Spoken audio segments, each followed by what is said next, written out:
Hello everyone, welcome to career information. तो staff selection commission के under जो हर साल सीजीएल का एग्ज़ाम होता है, कंबाइंड ग्रेजुएट लेवल, तो 2021 का नोटिफिकेशन जो है वो आ चुका है ऑफिशियली।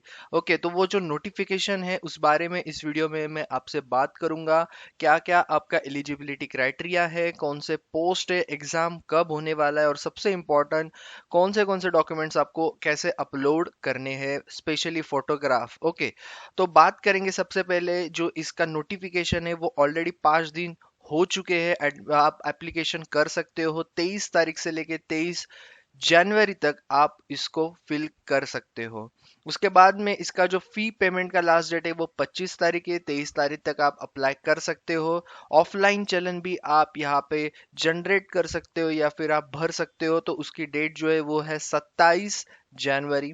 उसके बाद में आपको जो विंडो प्रोवाइड करेंगे फॉर एप्लीकेशन फॉर्म करेक्शन, तो वो होगा 28 जनवरी के बाद 1 तारीख तक, जिनके भी अगर कुछ इश्यूज होंगे, okay, including online payment. Okay, उसके बाद में ये जो एग्जाम है ये अप्रैल में ही होगा।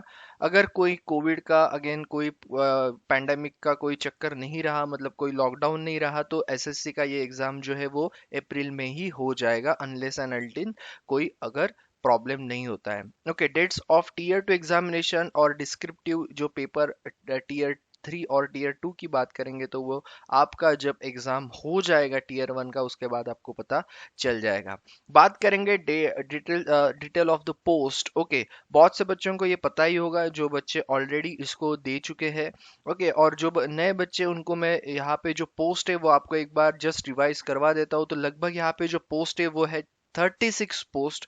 अभी ऐसा है कि आप अगर एज क्राइटेरिया में कोई आपको दिक्कत है, तो हर एक के लिए एज क्राइटेरिया, मतलब कुछ पोस्ट के लिए आपको यहाँ पे एज क्राइटेरिया जो है वो 18 से 23 जो है मिलेगा। कुछ पोस्ट के लिए 20 से 30 है, और कुछ जो पोस्ट है उसके लिए 18 से 32, और कुछ पोस्ट के लिए यहाँ पे 18 से 27 एज तक आप फॉर्म फिलअप कर सकते हो। ओके, तो ग्रुप बाय ग्रुप जाएंगे। ग्रुप बी जो गैजेटेड की 2 पोस्ट है वो आती है आपकी असिस्टेंट ऑडिट ऑफिसर और असिस्टेंट अकाउंट्स ऑफिसर, जिसका कट ऑफ भी ज़्यादा हाई लगता है। 3 कट ऑफ इसके लगते हैं हमेशा, 3 लिस्ट यहाँ पे आती है। वो मैं आपको आगे बताऊंगा या फिर नेक्स्ट वीडियो में बताऊंगा। ओके, बाकी यहाँ पे जो पोस्ट है, बहुत सारे पोस्ट है। ओके, उन सारे के लिए आप एलिजिबल हो, आप अप्लाई कर सकते हो। ओके, उसके बाद में हम बात करेंगे कि रिजर्वेशन या फिर क्या इम्पैक्ट होगा आपका एज क्राइटेरिया का। तो अगर आप यहाँ पे जो भी पोस्ट के लिए आप एलिजिबल हो, आप अप्लाई कर रहे हो एसएससी सीजीएल में, तो आपको +5 साल का रिलैक्सेशन, अगर आप SC ST कैंडिडेट है तो आपको मिलेगा। अगर आप ओबीसी कैंडिडेट है तो आपको +3 साल का आपको जो है वो एज लिमिट मिलेगा। अगर ऐसा होता है कि अगर आपका जो एज है वो 30 ईयर्स है अभी, तो अगर आप जनरल कैटेगरी से भी हो तो आप इन सारे पोस्ट के लिए एलिजिबल नहीं हो। ऑडिटर, ओके, ग्रुप सी की जो पोस्ट है, तो वो आपका जो है वो कंसिडर नहीं करेंगे उन पोस्ट के लिए। ओके, तो बात करेंगे रिलैक्सेशन का, तो मैंने ऑलरेडी आपको बता दिया है। उसके बाद में यस सिटीजनशिप वगैरह वो सारी चीज़ें तो आपको क्लियर ही है। बाकी 18 से 27 का, जैसे मैंने आपको बताया कि 1995, मतलब 2 जनवरी 1995 से लेके, ओके, आपका जो है वो 2004 तक का आपका बर्थ ईयर होगा, तो आप 18 से 27 में बैठते हो। अगर आप 1992 और 2002 के बीच में हो तो आप 20 से 30 में आप इसको फिलअप कर सकते हो। 18 से 32 के लिए आप 1990 से लेके 2004 तक आप फिलअप कर सकते हो।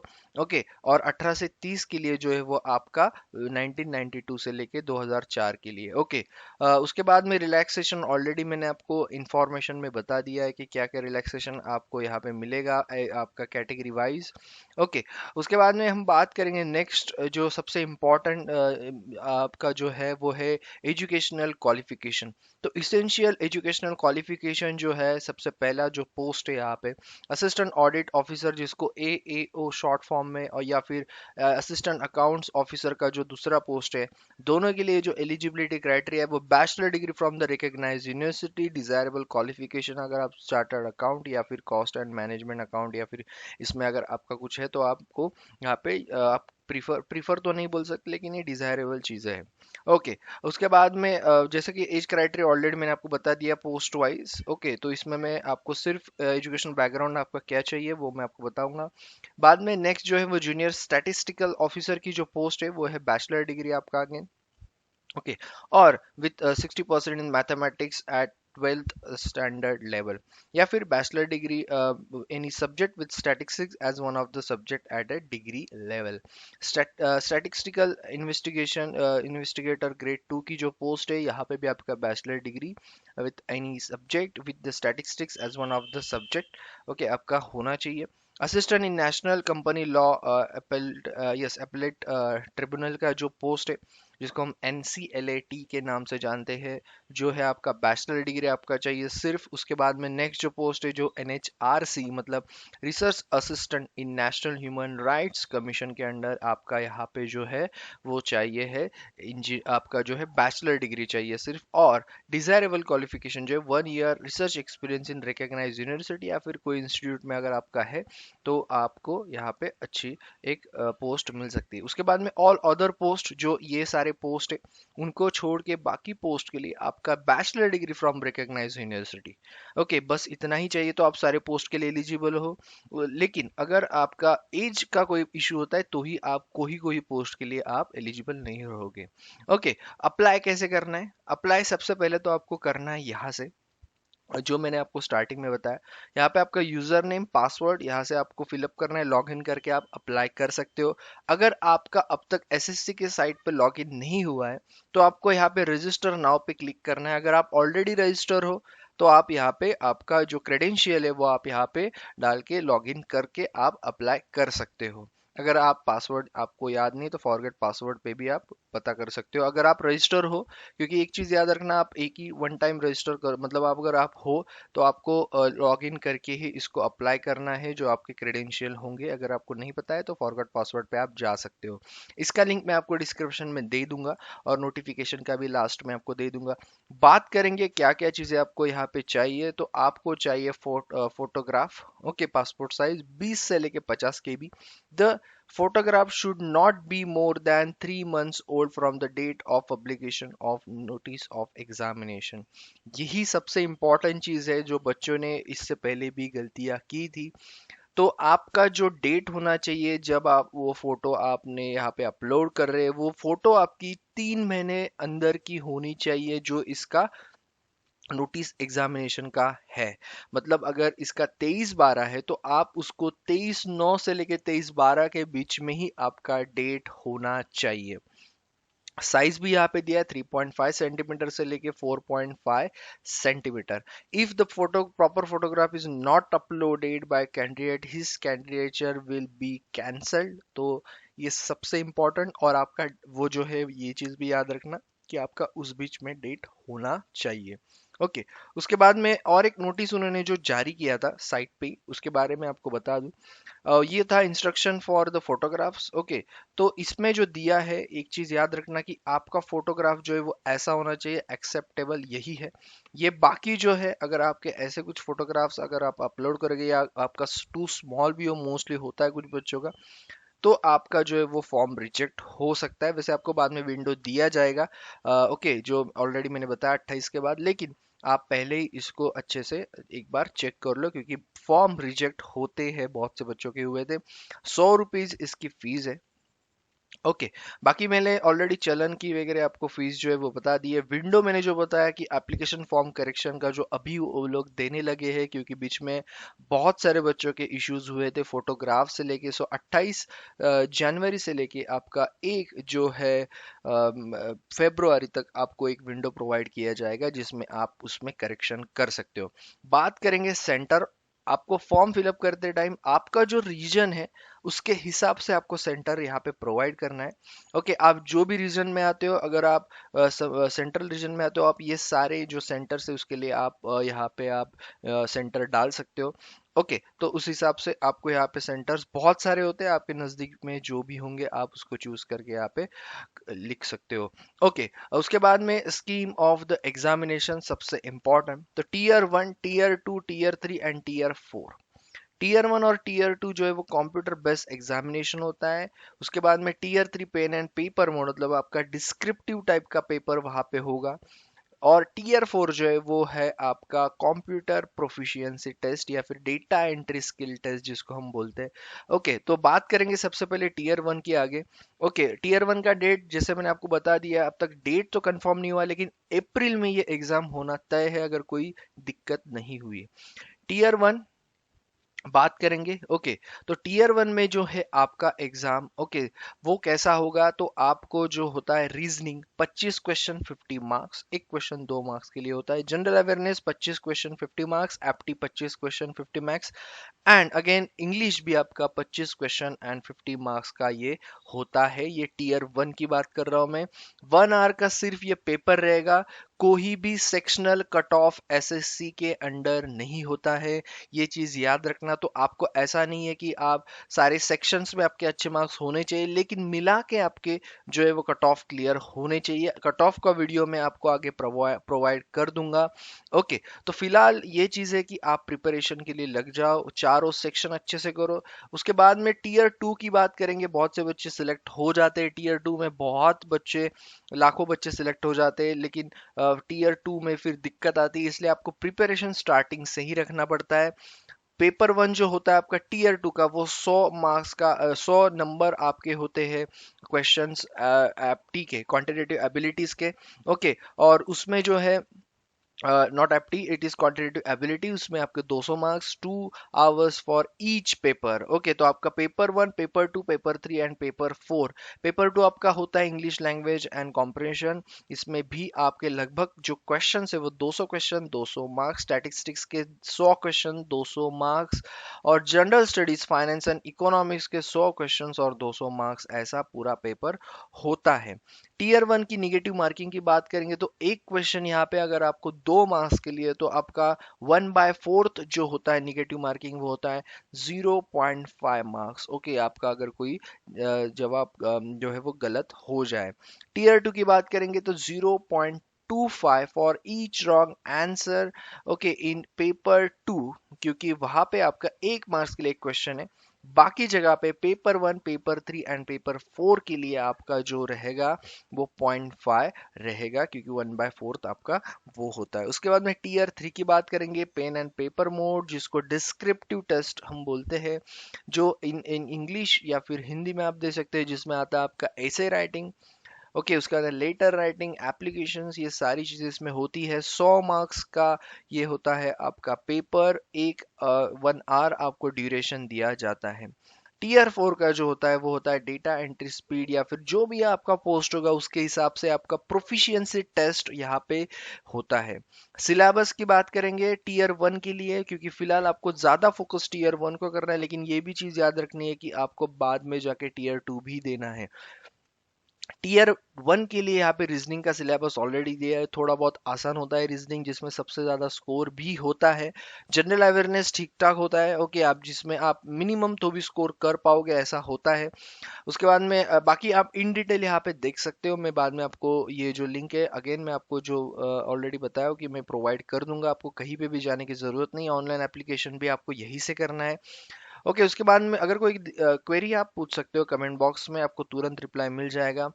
एप्टीट्यूड का जो है वो सिलेबस यहाँ पे दिया है, इसमें ध्यान से देखना कि आपका जो है इसमें एप्टी में, इसमें आपका आता है ज्योमेट्री भी आता है। ओके, थोड़ा बहुत और आपका जो है टिग्नोमेट्री भी इसमें आता है। ओके, तो ये चीज़ याद रखना, ये चीज़ें ऐड होती है हमेशा जो एसएससी का एग्जाम होता है। इंग्लिश भी ठीक ठाक होता है। ओके, उसमें आपके बहुत सारे क्वेश्चंस यहाँ पे होते अलग अलग। ओके, राइटिंग एबिलिटीज या फिर बहुत सारे अलग अलग यहाँ पे या फिर कोई पैसेज पे होगा। ओके, उसके बाद में टीयर टू का भी सिलेबस यहाँ पे दिया है, जैसे मैंने आपको बताया क्वांटिटेटिव एबिलिटीज या फिर एप्टीट्यूड, इसमें भी आपका वही लगभग आपका सिलेबस होगा। थोड़ा बहुत आपको यहाँ पे एड ऑन मिलेगा, और थोड़ा इसका जो है वो पेपर थोड़ा पे आपका टीयर वन से थोड़ा सा इसमें डिफिकल्टी लेवल बढ़ा देते हैं। जिन लोगों ने दिया होगा उनको पता ही है। इंग्लिश लैंग्वेज एंड कॉम्प्रिहेंशन भी होता है, जो जिसमें स्पॉट द एरर या फिर मिसस्पेल्ड वर्ड, ऐसे ठीक ठाक क्वेश्चंस होता है। एंटीनॉम्स, सिनॉम या फिर फ्रेजेस या फिर वन वर्ड आपको फिलर्स वगैरह पुट करना, क्लोज टेस्ट वगैरह आपका होता है। पेपर 3 की बात करेंगे, स्टैटिस्टिक्स, जिसमें होता है आपके लगभग अच्छा खासा सिलेबस है यहाँ पे, डेटा कलेक्शन मेथड, उसके बाद में यस डिस्पर्शन, उसके बाद में central tendency, measure of central, उसके बाद में skewness, okay, moments, correlation, regression, probability, sampling, बहुत सारा यहाँ पे सिलेबस है स्टैटिस्टिक्स का, तो वो आपको अच्छे से पढ़ना है। Analysis of variance, time series analysis, index number. Paper 4 की बात करेंगे तो इसमें आपका होता है finance and economics, finance and accounts की बात करेंगे, 80 मार्क्स यहाँ पे ऑलरेडी बता दिया है। इसमें बहुत सारी चीज़ें आपकी अकाउंटिंग रिलेटेड होती है, जो बच्चे ऑलरेडी नोन होंगे उनको तो पता ही होगा, लेकिन बाकी बच्चे जो है उन्होंने अच्छे से इसको सिलेबस को देख के आपको प्रिपरेशन शुरू कर देनी है। टीयर 1 के साथ टीयर 2 की भी आपको सिलेबस के साथ जो है वो आपको प्रिपरेशन शुरू कर देनी पड़ती है। इकोनॉमिक्स एंड गवर्नेंस की बात करेंगे, 120 मार्क्स के लिए होता है। इसमें बहुत सारी चीज़ें होती है, जैसे कि आपकी ये बेसिक कंसेप्ट होते हैं कुछ इकोनॉमिक्स, या फिर introduction to the micro economics, demand and supply theory उसमें होता है। उसके बाद production and cost, market and price determination in different markets, Indian economy, ये सारी चीज़ें इसमें होती है। स्किल टेस्ट की बात करेंगे, डेटा एंट्री स्पीड टेस्ट होता है, DEST जिसको हम बोलते हैं, या फिर आपका कंप्यूटर जो प्रोफिशिएंसी टेस्ट जिसमें फिर वर्ड आता है या फिर स्प्रेडशीट्स आते हैं अलग अलग, तो ये डिपेंड करता है आप कौन से पोस्ट के लिए अप्लाई करते हो, उसके बेसिस पे आपका प्रोफिशिएंसी टेस्ट या फिर स्किल टेस्ट जिसको हम बोलते हैं वो होता है। ओके, तो मेरे ख्याल से ये सारी इंफॉर्मेशन थी regarding the okay notification. Okay, already मैंने आपको बहुत सारी जो इंपॉर्टेंट चीज़ें मैंने बता दी है। यस, मिनिमम क्वालिफाइंग मार्क्स तो मुझे नहीं लगता ये ज़्यादा कोई ज़रूरत पड़ती है, क्योंकि मिनिमम क्वालिफाइंग मार्क्स की ज़रूरत ही नहीं है, आपको कट ऑफ क्लियर करना ही ज़रूरी है, बाकी आप इसको करो ना करो, क्योंकि इस कट ऑफ आपका ज़्यादा होता है हमेशा, तो उतना मिनिमम क्वालिफाइंग मार्क्स पे आप सोचना भी मत। ओके, जो कट ऑफ होता है वो आपका कभी 150, कभी पोस्ट वाइज 3 जो इनकी लिस्ट लगती है उनके हिसाब से आपका कट ऑफ डिफाइन होता है। ओके, तो ये था सारी information related to the SSC CGL। मेरे ख्याल से अभी सारी जो इम्पोर्टेंट इंफॉर्मेशन थी मैंने आपको वो अभी बता दी है। ओके, फॉर्म फिलिंग का एक जो इन्होंने यहाँ पे एक कुछ चीज़ें यहाँ पे बताई है वो मैं आपको शॉर्ट में जल्दी बता देता हूँ, ताकि आपको फॉर्म फिलअप करते टाइम कोई दिक्कत ना रहे। उसके बाद सबसे पहले तो आपको यहाँ पे बेसिक डिटेल जो है आपका आधार नंबर यहाँ पे यस करो, और आपका आधार नंबर आप यहाँ पे लिखो। टाइप ऑफ आईडी आपका कौन सा है, उसका आईडी नंबर, आपका नेम, ये सारी चीज़ें। अगर आपका नाम नेम चेंज है, फादर नेम, उसके बाद में mother's name, date of birth. Okay, उसके बाद में आपका रोल नंबर, जो अगर आप मैट्रिकुलेशन का आपका रोल नंबर बहुत ज़रूरी है यहाँ पे, आप ऑलरेडी रजिस्टर है तो दिक्कत नहीं है। उसके बाद में year of passing, gender, mobile number, mail ID updated, क्योंकि उसमें ही आपके नोटिफिकेशंस के आते हैं, या फिर आपको ये चैनल पे भी मिल जाएंगे, तो सब्सक्राइब करके रखो चैनल को। उसके बाद में आपके एड्रेस कंप्लीटली ओके, और आपको यहाँ पे फाइनल सबमिट पे क्लिक करना है, आई एग्री पे क्लिक करके। ये था आपका पार्ट 1। पार्ट 2 में आपका आता है अपलोडिंग का, जिसमें आपको क्या करना है, ये एक चीज़ याद रखना कि 3 महीने पहले का फोटो आपका नहीं चाहिए, विद इन 3 मंथ्स आपका होना चाहिए। ओके, आपको कंबाइंड ग्रेजुएट लेवल एग्जामिनेशन 2021 पे क्लिक करना है जब यहाँ पे आप लॉग इन करोगे। ओके, तो आपको उस पर क्लिक करके आपको सारी डिटेल्स भरनी है। ओके, और आपको अपलोड करना है, जैसे कि आपका नेम, ओके, उसके बाद में mother's name, father's name already वहाँ पे आया हुआ रहेगा, क्योंकि आपने पार्ट 1 ऑलरेडी फिलअप कर दिया है। जो सिर्फ यहाँ पे वाइट में चीज़ें हैं, जैसे कि ये अभी आपको डालना है सेंटर, तो आपको यहाँ पे चेंज करना है। बाकी सारी चीज़ें ऑलरेडी आप जो है चेंज आप रजिस्ट्रेशन के टाइम पे ऑलरेडी आप पुटअप कर चुके होते हो। हाईएस्ट एजुकेशन क्वालिफिकेशन, ये सारी चीज़ें, और यहाँ पे फोटोग्राफ और आपका साइन सबसे इम्पोर्टेंट। ओके, तो ऑलरेडी ये जो पीडीएफ है मैंने आपको ऑलरेडी बता दिया है, क्योंकि उन्होंने एक अलग से पीडीएफ वहाँ पे डाल दिया है, क्योंकि एक बार बहुत से बच्चों का गलती हुई थी अराउंड रिगार्डिंग द फोटोग्राफ, तो इस बार उन्होंने पहले ही यहाँ पे बाकी चीज़ें बता दी है। ओके, तो अभी सारी चीज़ें आपको मैंने इन डिटेल बता दी है। 2 लिंक मैंने आपको शेयर किए। सबसे पहला जो लिंक है वो आपका नोटिफिकेशन का, यही से आप पीडीएफ डाउनलोड कर सकते हो। सेकंड जो लिंक है वो आपको मिलेगा ऑनलाइन एप्लीकेशन का, जो मैंने आपको प्रोवाइड कर दिया है। बाकी बहुत सारे नोटिफिकेशन जो है वो आएंगे या फिर आए हुए हैं, तो आपको ये चैनल को सब्सक्राइब करना पड़ेगा, क्योंकि सारे जॉब अलर्ट्स जो प्राइवेट गवर्नमेंट जो भी सेक्टर के आपको मिलेंगे इसी चैनल पे रेगुलरली। सो सब्सक्राइब करो, शेयर करो and hit the bell icon. Thank you all the best everyone. अगर कोई क्वेरी तो आप कमेंट बॉक्स में पूछ सकते हो। Okay, so yes, form fill करो, अच्छे से पढ़ाई करो एंड ऑल द बेस्ट।